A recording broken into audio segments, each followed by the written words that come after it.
Bonjour à tous, je m'appelle Axel Gégaud, je suis consultant solution chez Marigold et on va parler aujourd'hui de Zero Party Data. Mais avant d'attaquer dans le dur du sujet et puis de vous présenter comment nous voyons les Zero Party Data ou les data Zero Party, je vais vous présenter Marigold un petit peu.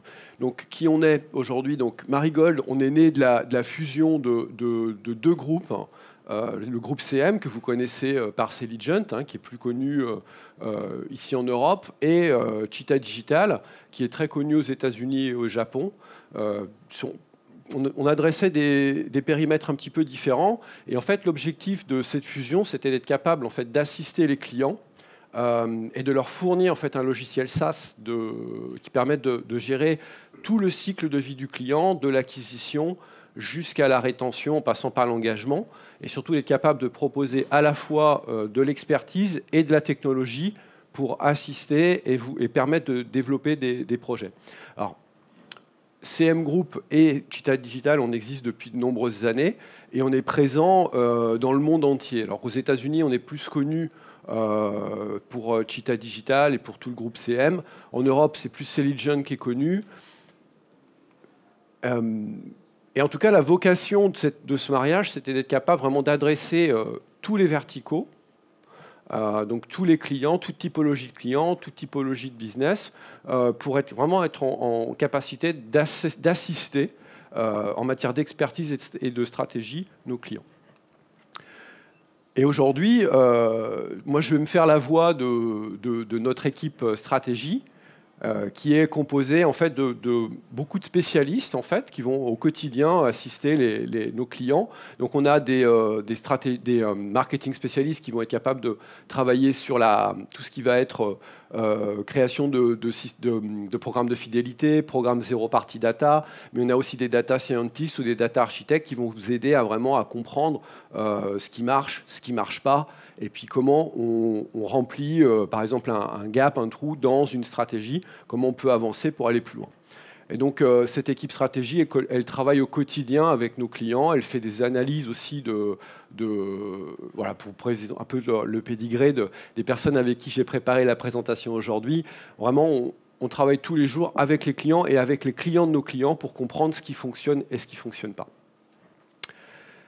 Alors, donc aujourd'hui, ce que je vais faire, c'est que je vais faire un rappel sur ce que sont les données zéro party. Je vais vous en parler un petit peu, faire un bas, comment dire. Je vais sans doute enfoncer un peu de porte ouverte, mais je pense que c'est important de retravailler de reparler des fondamentaux. Ensuite, je vais parler des avantages, comment on va mettre en place de la collecte, mettre en place une stratégie data qui est adaptée en interne et en externe à un programme de données zéro party, des challenges, des best practices, avant d'attaquer la conclusion, et des questions-réponses à la fin si on a du temps. Alors, peut-être un premier rappel sur les données, parce que souvent, quand on pense ces données, on pense à son propre périmètre. Si on est marketing, on va penser à la segmentation et de la personnalisation, mais ça sert aussi à beaucoup d'autres choses. On va être capable d'identifier les besoins des clients, on va être capable de retravailler son audience, recueillir des préférences, travailler sur des comportements au niveau des data lakes, au niveau des analyses.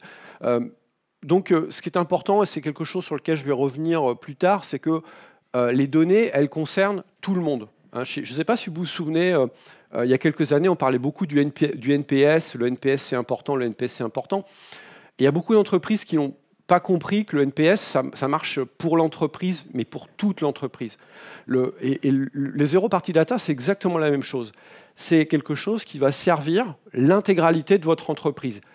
Le call center, les ventes, le site internet, le CRM, ça sert tout le monde. Et ça, il ne faut jamais l'oublier. Alors, de quoi on parle quand on parle de données Zero Party? C'est vraiment toutes les données qui sont données explicitement par le client. Okay, ce n'est pas des données que l'on va déduire ou qui sont induites d'un achat. C'est vraiment des données, c'est un échange de valeur. Je vous donne des données personnelles et en échange, j'attends quelque chose. Ça, c'est très important. Alors peut-être replacer les Zero Party Data dans le spectre de toutes les données qu'on peut récupérer. Surtout, je pense par rapport aux First Party Data dont on a l'habitude, on a tous entendu, enfin en tout cas moi j'ai beaucoup de clients qui ont des milliers de données d'usage, de services, ils savent où l'utilisateur l'utilise, quand est-ce qu'il s'est connecté la dernière fois, pourquoi faire. Et vraiment, c'est des données qui sont, il y en a tellement, on ne sait plus quoi en faire. Et on ne sait pas comment les utiliser. Et alors que la donnée zéro partie, le but du jeu, c'est vraiment d'être capable de se dire, bon, je te demande cette information-là, et en échange, je te donne ce bénéfice, ou j'ai ce bénéfice en échange, et ça doit vraiment servir, et ça doit être quelque chose que je te donne en échange d'un service. Et le but, alors pourquoi on va mettre en place une stratégie zéro party data? C'est parce que l'objectif, c'est de sortir du transactionnel. Hein, vraiment, c'est d'être capable d'aller sur une stratégie comportementale. Moi, j'aime bien dire pourquoi on aime bien aller dans sa brasserie de quartier, pourquoi on aime bien aller dans son magasin de quartier, parce que quand on rentre dans le magasin, on est reconnu. On est connu, on va aller acheter un livre, on va aller acheter quelque chose. Et là, il y a le vendeur qui va vous dire vos enfants étaient malades la semaine dernière, comment vont-ils? Vous voyez, c'est ça la zéro party data, c'est à ça que ça sert. C'est vraiment pour aller d'une stratégie de marketing transactionnelle, merci d'avoir acheté sur Amazon, pour se rapprocher du commerce physique traditionnel. Bonjour Axel, comment vont vos enfants? C'est vraiment vers ça qu'on veut aller, et c'est à ça que ça sert. Alors, quels sont les avantages? Ce qui est important de bien considérer quand on pense une stratégie zéro party, c'est qu'on doit faire converger les intérêts de l'utilisateur, du client final, avec les intérêts de l'entreprise. Ça doit vraiment être gagnant-gagnant. S'il y en a un qui gagne plus que l'autre, ça ne va pas marcher. Et ça, c'est très, très important. Et donc, vraiment, cette convergence, ça doit vraiment être à chaque fois l'usage. Je demande cette donnée, mais qu'est-ce que je suis prêt à donner en échange, hein? C'est très important. Donc on a fait une étude il y a quelques semaines, enfin qui est sortie en début d'année sur Customer Index, en fait avec notre équipe donc stratégie a fait ça avec les clients de nos clients un peu partout dans le monde, en se demandant mais qu'est-ce que les clients finaux sont capables acceptent en échange de donner de leurs données personnelles. Et en fait, moi ce que je lis de tout ça, je vais pas citer les chiffres parce que c'est pas forcément le plus important, mais ce que l'on voit, ce que moi je vois, c'est un besoin de reconnaissance, ou en tout cas, je veux être reconnu comme un partenaire de la marque, ou je veux que la marque soit reconnaissante que j'ai fait un achat chez elle. Hein, et donc ça va se traduire par je veux pouvoir gagner des données, des prix, je veux pouvoir avoir accès à des offres, je veux avoir un traitement VIP. Tout ça, ça veut dire qu'on veut, les clients finaux, ils veulent se sentir spéciaux, ils veulent se sentir reconnus par la marque. Et ça, c'est vraiment des choses sur lesquelles il faut vraiment travailler. Du contenu spécifique, des prix à gagner, une appartenance, des invitations exclusives VIP. Alors, ce n'est pas forcément des bénéfices financiers. Je pense que c'est vraiment on peut penser et on doit penser à des stratégies de reconnaissance. Je te suis reconnaissant d'acheter chez moi. Alors la marque, elle, en échange de ces données personnelles, elle va pouvoir vraiment améliorer tous les aspects de son cycle de vie client. Hein, les zéro party, les données personnelles qu'on va avoir d'un client, ça va vraiment nous permettre d'améliorer l'acquisition, puisque finalement, on lui demande ce qu'il veut, on va lui faire bénéficier d'une promotion parce qu'on ne le connaît pas, bienvenue chez nous, voilà, ça marche. On va une meilleure intégration, parce qu'il se sent plus intégré dans la marque, parce qu'il va se sentir plus chez lui. On va améliorer l'engagement, on va améliorer donc la conversion. Ça va aller jusqu'à la reconquête. Et le but, le Graal du marketing, c'est vraiment d'aller jusqu'à l'advocacy. Donc je vais mettre un mot français, mais c'était trop long, excusez-moi. Et donc vraiment l'émotional branding, hein, c'est vraiment vers ça qu'on doit aller, et c'est vraiment par cette personnalisation avancée que l'on va être capable de mieux convertir ses clients. Alors comment on va faire comment on peut collecter ces données-là? Moi, je suis très très fan de la gamification. Vraiment, je trouve que gamifier l'expérience aujourd'hui pour les clients, c'est vraiment une manière simple et ludique d'effectuer un acte d'achat. Et donc, je vais vous montrer, c'est pas forcément vers l'extérieur aussi. Donc, l'exemple que j'ai choisi ici, c'était Lacoste au Japon, qui a utilisé en fait certains VIP et certains des parties prenantes en interne pour en fait faire du test sur des concepts de vêtements ou de lignes de vêtements. Vous voyez, donc en fait, les personnes qui vont être parties prenantes de ces choix de produits, donc là c'est ce qu'on appelle un product picker, hein, quel produit vous préférez, qu'est-ce qui vous plaît, ben, en fait ça va enrichir le marketing produit qui a des nouvelles données sur ce que les parties prenantes préfèrent. Vous voyez, donc en fait c'est vraiment c'est pas forcément l'usage marketing, c'est un autre usage en interne qui peut être utilisé. Mais ça peut être des choses plus simples, hein, à mettre en place. Donc typiquement ici, c'est une marque de vêtements, un peu de jeans, un peu sportswear, comme ça, qui va vraiment proposer, envoyer par email, bah, dites-nous quelles sont vos préférences, qu'est-ce que vous aimez, à quoi ça sert, pour vraiment proposer le bon jean au bon moment, la bonne paire de baskets qui va avec les jeans qu'on a. Donc quelque chose d'assez ludique et de très personnel, avec des bons taux d'ouverture. C'est quelque chose qui est très apprécié et qui fonctionne plutôt bien. Un troisième exemple d'acquisition, bah, par exemple ici, Air New Zealand, ils avaient ouvert des nouvelles destinations aux États-Unis et ils ont voulu faire connaître ces destinations aux États-Unis. Donc ils ont fait un jeu tout simple, disant bah, quel type de nourriture vous ferait voyager quelque part. What would make you say yeah? Et en fait, ils ont utilisé ce jeu. Il y a énormément de participants. Il y a quelques personnes qui ont gagné des voyages et il y en a d'autres qui ont simplement eu des offres ciblées. Donc par ce simple jeu envoyé par email, ils ont réussi à obtenir énormément d'enregistrements et d'inscriptions et ils ont généré énormément de business. Voilà, c'est quelque chose de très ludique, très simple, qui permet vraiment de récolter de la data de manière très très facile. Alors, maintenant je vais rentrer un petit peu dans le dur. Hein. Comment on fait pour que ça fonctionne, hein? Qu'est-ce qu'il faut faire pour que ça fonctionne? Alors déjà, rappelez à quoi ça sert la donnée, hein? La donnée, ça sert pour la segmentation, parce que c'est ça, on va utiliser les données, on va segmenter, on va retravailler les parcours clients. De ces parcours clients, on va être capable de déterminer, alors NBO, excusez-moi pour les acronymes, hein, Next Best Offer et Next Best Action. Je sais que vous savez, mais des fois on ne sait pas. Voilà. Moi, je ne savais pas. Et donc, on va calculer des nouvelles actions qui vont fonctionner. Et puis, ça va servir surtout le data lake et les personnes de la data, les personnes du CRM, les personnes des analystes qui vont vous permettre vraiment d'en savoir plus sur les clients et de comprendre pourquoi ça fonctionne. Alors voilà, on va dire, 6 points très importants quand on va travailler sur la stratégie de données. Alors là, vraiment, c'est comment on va stocker les données que l'on garde. C'est vraiment de ça que l'on parle. Je pense que un point qui est le plus important, c'est de rester simple. On a tendance à vouloir penser des mécaniques ou en tout cas des architectures de data. Il y a le data lake, il y a le CRM, il y a le Genesis pour le call center qui va faire quelque chose, il y a Celigen qui va stocker d'autres données.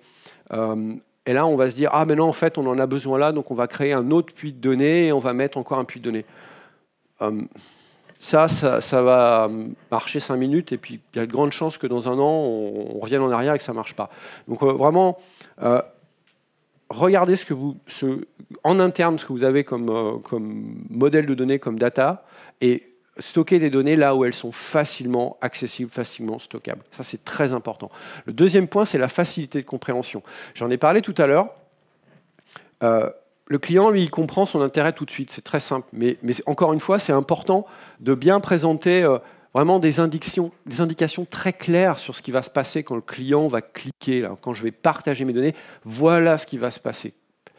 Ça, c'est très, très important d'être transparent avec vos clients. Mais c'est pas forcément le plus difficile. Le plus difficile, c'est vraiment de bien faire comprendre à tous les parties prenantes, tous les collaborateurs en interne, ce qu'ils ont à gagner à cette stratégie zéro party data.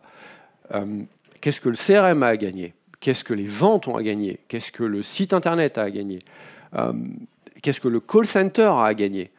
Ça, c'est très très important. Tout le monde va avoir l'usage des données. Et c'est très important que tout le monde soit moteur et participe à cette création de données. S'il y a un des parties prenantes qui ne se sent pas concerné, ça n'avancera pas. Et ça même, ça va bloquer votre système, et donc vous n'allez pas pouvoir en bénéficier. Une autre erreur à éviter aussi, c'est de rentrer dans une collecte systématique de données qui ne servent à rien. Vraiment, là, j'ai envie de dire, laissez les données vous guider. Ça veut dire, déjà, on regarde ce qu'on a, et on regarde le taux de complétude des profils, par exemple. Et là, on se dit, j'ai que 30% des profils clients qui sont renseignés. Déjà, travaillons là-dessus. Au lieu d'inventer des nouveaux champs, des nouvelles valeurs, travaillons sur les éléments que l'on a et que l'on souhaite renseigner. Donc, laissez les datas vraiment guider votre choix. Après, on fait un travail, le marketing, c'est aussi du commerce, et il y a toujours une part d'intuition. Donc, écoutez votre intuition quand même. Des fois, on se dit « Ah, mais je pense que ça, ce sera intéressant. » Mais quand même, les datas, c'est plus important. N'oubliez pas ça. Notamment, je pense ce qui m'amène au quatrième point, faire preuve de polyvalence. Moi, j'aime bien dire, soyez 80% sûr de ce que vous faites et 20% pas sûr. Je pense que c'est hyper important de ne pas être sûr. Il faut toujours se dire, parce qu'on a des certitudes, parce qu'on est des professionnels, parce qu'on sait qu'on l'a déjà fait et que ça a déjà marché, mais il faut toujours se donner le bénéfice du doute. Peut-être on se trompe. Donc, soyez agile, testez les choses, et n'ayez pas peur de remettre en doute les résultats que vous obtenez parfois. C'est très important. Donc, soyez agile, polyvalent, et testez. Parfois, ça va échouer. En général, moi, j'aime bien dire, pensez pas le zéro parti comme des éléments dissociés. Une campagne zéro parti ou un programme zéro parti, c'est plein d'éléments les uns à la suite des autres. Certaines vont fonctionner, certaines ne fonctionneront pas, mais on apprend en fait et itérer autour de ces échecs et de ces succès. Il n'y a pas de bonne manière, celui-là, chaque consommateur est différent, c'est une évidence. Il n'y a pas de bonne manière, donc testez, encore une fois, je pense que c'est important et surtout, c'est pas grave, il faut vraiment accepter l'échec. Par contre, le succès, il doit arriver au bout de 4, 5, 6. C'est vraiment une stratégie plus à long terme. C'est comme la fidélisation. Et puis voilà, finalement, la simplicité pour le client est très importante, plus que pour vous. On va dire, si c'est compliqué pour le client, ça ne marchera pas. Donc les 12 cases à cocher, 8 pages, ça ne marchera pas. Faites vraiment des choses très simples. Pensez à l'expérience utilisateur. Ça, c'est vraiment une porte ouverte à enfoncer, mais si je suis là à vous le dire aujourd'hui, depuis le nombre d'années que je travaille dans la relation client, c'est que les clients ont toujours tendance à vouloir trop penser, aller faire trop compliqué, aller trop loin. Donc, soyez simple. Alors, je vais parler un petit peu des challenges qu'il va falloir résoudre.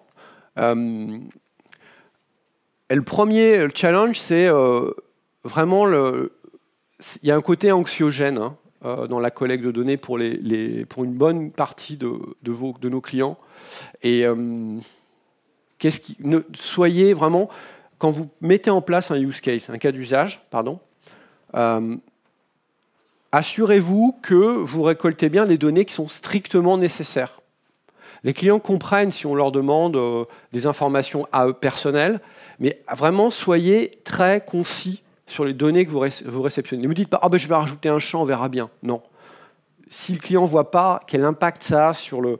Si je vous donne le nombre d'enfants alors que je suis en train d'acheter, je ne sais pas, des choses pour ma maison, par exemple, je sais pas, une brique ou un truc comme ça, ça n'a pas de sens, vous voyez, le client va se méfier. Donc vraiment, les cas d'usage, vous devez vraiment restreindre les données que vous utilisez par rapport au cas d'usage que vous allez mettre en place. Ça, c'est très important. Un autre challenge qu'il va falloir résoudre, c'est vraiment s'assurer, c'est-à-dire que quand on fait une promesse à un client, on promet une meilleure expérience, on promet un jeu, on promet d'être traité en VIP, assurez-vous toujours que vous allez pouvoir respecter votre promesse. Si on me dit qu'après 10 achats, je suis traité en VIP, je fais mes 10 achats, Et le traitement VIP, c'est recevoir un email, bravo, vous êtes VIP. Déception. Et ça, c'est très difficile de combattre ça une fois qu'on s'est trompé. Hein. Donc, vraiment, pensez à comment vous allez, quand vous créez votre programme, vraiment, il faut penser comment on va faire gagner les clients, quels bénéfices ils vont avoir et comment on s'assure que l'on va pouvoir respecter notre promesse. Et finalement, je pense qu'en interne, ça c'est vraiment peut-être le plus important. Combien de clients j'ai vu avec 2, 3, le data lake, le CRM, la base marketing, le Magento, voilà. Il y a des données partout. Et je pense que le premier point, et c'est pareil, on va mettre une base de données, alors la base de données où on peut écrire mais on ne peut pas lire. Rigolez pas, je l'ai vu. Clients qui ont mis une base de données cliente où on ne pouvait pas lire. Donc, vous voyez, c'est hyper important de ne pas cloisonner les données et penser comment tout le monde, le CRM, le data lake, le CRM, les ventes, comment tout le monde va pouvoir bénéficier de ces données-là pour mieux connaître vos clients. Quelques bonnes pratiques. Ça, c'est un peu contre-intuitif pour nous, marketeurs. Il ne faut pas avoir peur de l'opt-out. Hein. À chaque espace, je crois qu'il n'y a rien de plus frustrant pour un client que de se dire, recevoir des SMS, recevoir des emails et d'être redispatché vers une page où on ne comprend rien, où il faut se connecter et où on n'arrive pas à opt-out. C'est hyper important d'accepter l'opt-out du client. Donc, comment on fait ça? Mais en fait, vraiment proposer des cas très, très différents. Vous voyez, le marketing pour le transac, recevoir des emails et des SMS, votre livraison est en cours, des choses comme ça. Mais aussi accepter, voilà, dire des opt-in de préférence sur les ventes, sur les promos, sur les invitations. Vous voyez, laisser vraiment beaucoup de choix, d'intérêt et pour le client d'être capable de changer rapidement et de dire, moi, je veux bien être contacté quand il y a ça, mais pas ça. Et puis non, pas 3 fois par semaine, 1 fois par mois, ça suffit. Vous voyez? Donc, n'ayez pas peur de l'opt-out. Vraiment, sur tout le cycle de vente, laissez les clients se désinscrire si possible, s'inscrire si besoin. Ouais, laissez être bien en maître de leurs opt-in. Hein. C'est très important. Et là, c'est une partie dont je parlais tout à l'heure, c'est le côté anxiogène pour les clients. Et de qu'est-ce qui va se passer, est-ce que mes données sont sûres. Et là, j'ai envie de dire, là aussi c'est un peu contre-intuitif pour nous, parfois marketeurs, c'est impliquer votre équipe sécurité, votre équipe data dès le jour 1 du projet. C'est très important. Assurez-vous qu'ils soient embarqués dans le succès du projet. Il n'y a rien de pire que de mettre en place un projet et à la fin du projet, la sécurité débarque et dit « ça, c'est pas GDPR, ça, c'est pas sécurisé, vous pouvez pas passer cette donnée-là parce qu'il y a une lacune de sécurité entre tel endroit et tel endroit », et que ça va vous bloquer votre projet et ça risque de déshabiller finalement votre programme de sa substance. Donc vraiment, ça, c'est très important, impliquer la sécurité d'abord. Et le deuxième point, c'est... je pense qu'il y a ce côté anxiogène aussi pour les clients de se demander finalement ces données-là, comment elles sont stockées, est-ce que voilà, j'ai un peu peur de les donner, j'ai pas envie. Utilisez justement l'implication de la sécurité pour transformer cette, je ne vais pas dire faiblesse, mais en tout cas ce côté anxiogène en force. Communiquer sur la sécurité, communiquer sur le fait que les données que vous allez récolter sont stockées ici, elles sont cryptées, on ne récolte que... Voilà, c'est des choses, ça paraît simple, ça paraît compliqué, ou non, les clients, ils n'ont pas envie de le savoir. Si, je pense qu'au contraire, parfois ça va servir à rien, parce qu'il y a des gens qui s'en fichent, mais parfois, il y a des gens qui sont hyper attentifs à ça, et donc ça permet de toucher une autre typologie de clients. Alors pour conclure, voilà, on va dire Donc, simplicité, pertinence, proposition de valeur, ça j'en ai parlé. Vraiment, si je voudrais 2 points sur lesquels je voudrais vraiment insister, c'est la simplicité, c'est-à-dire faire vraiment quelque chose de très simple et d'apprendre par itération. Hein, de ne pas se dire je vais prévoir 10 campagnes dans l'année et je vais faire mes 10 campagnes et puis on verra bien à la fin de l'année ce qui se passe. Ça, c'est compliqué parce ça demande énormément de travail. Je pense qu'il faut vraiment être agile et faire simple à chaque fois et procéder par petites itérations. Le deuxième point sur lequel je pense qu'il faut vraiment travailler, c'est le décloisonnement des données en interne. C'est extrêmement important qu'au niveau archi-métier, on soit en capacité vous soyez en capacité de communiquer les données avec tout le monde. C'est-à-dire extraire des données dans un data lake, refaire de la segmentation, réexporter tout dans le CRM pour mettre en lien, etc. C'est trop compliqué, ça ne marche pas. Donc assurez-vous bien en interne que ce décloisonnement des données, il va être efficace et surtout qu'on va pouvoir enrichir en permanence. Et que c'est facile d'ajouter des champs, c'est facile d'en enlever, c'est facile de stocker, c'est facile de déstocker. Alors, vraiment ça, c'est fondamental pour le succès de la mise en place d'un programme de 0 partie. Et bien voilà. Et je suis dans les temps. Merci à tous. Vous devez m'applaudir là, normalement. Merci à tous.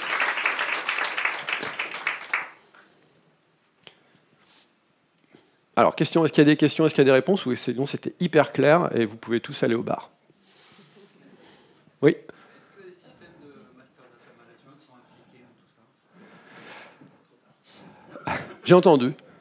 Il faut impliquer tout le monde. À partir du moment où on considère que, qu'il y a un impact sur le projet, il faut le faire. Et si on a un doute, on leur demande. Je pense que c'est à partir du moment où on va stocker de la donnée client quelque part, il faut demander à la sécurité. C'est la sécurité qui va dire qui est impacté et quoi, et qu'est-ce qu'on a le droit de faire et qu'est-ce qu'on n'a pas le droit de pas faire. Et je pense que c'est vraiment d'impliquer justement la sécurité tout de suite. C'est eux qui savent immédiatement quel sera finalement le coût du stockage ou qui va devoir être impliqué dans le projet. C'est bon? Ouais. D'autres questions? C'est quoi votre stratégie d'architecture pour pouvoir décloisonner la data et servir tous les fronts applicatifs sans multiplier les systèmes d'information? Alors, déjà, ça va vraiment. Enfin, je pense que c'est important de bien. C'est difficile de répondre à cette question parce qu'il y a vraiment le mapping interne de l'entreprise qui est différent. Parce que, encore une fois, j'en parlais tout à l'heure, il y a un historique. Hein, on va avoir un CRM ici. Alors parfois, il y a des entreprises qui sont aussi multi-pays, multilangues, multimarques. Peut-être qu'il y a 3 CRM, peut-être qu'il y a 2 data lakes, peut-être qu'on est en fusion pour reconcentrer. Voilà. Donc la stratégie, vraiment, c'est du où est unique source of truth. J'ai envie de dire, c'est quoi? Alors, si possible, c'est Selligent et si possible, c'est Marigold. Ça, c'est vraiment le meilleur choix. Vous ne pouvez pas vous planter si vous décidez de choisir Marigold comme unique source of truth.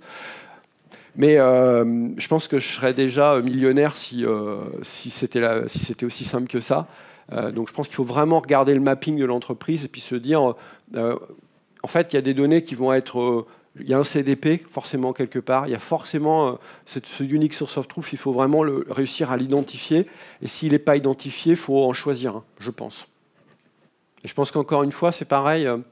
Là, la sécurité, je pense qu'elle peut aider parce que par exemple, s'il y a des bases qui ont plus ou des espaces de stockage qui ont plus de sécurité que d'autres, ou qui sont plus contrôlés que d'autres, ou plus en contrôle pour le... Voilà, c'est aussi l'aspect sécuritaire est quelque chose qui peut guider le choix dans là où on va vouloir stocker les données à la fin. Mais surtout, pas de base où on écrit et on ne lit pas.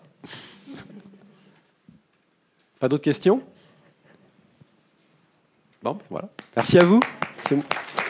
Merci pour l'écoute.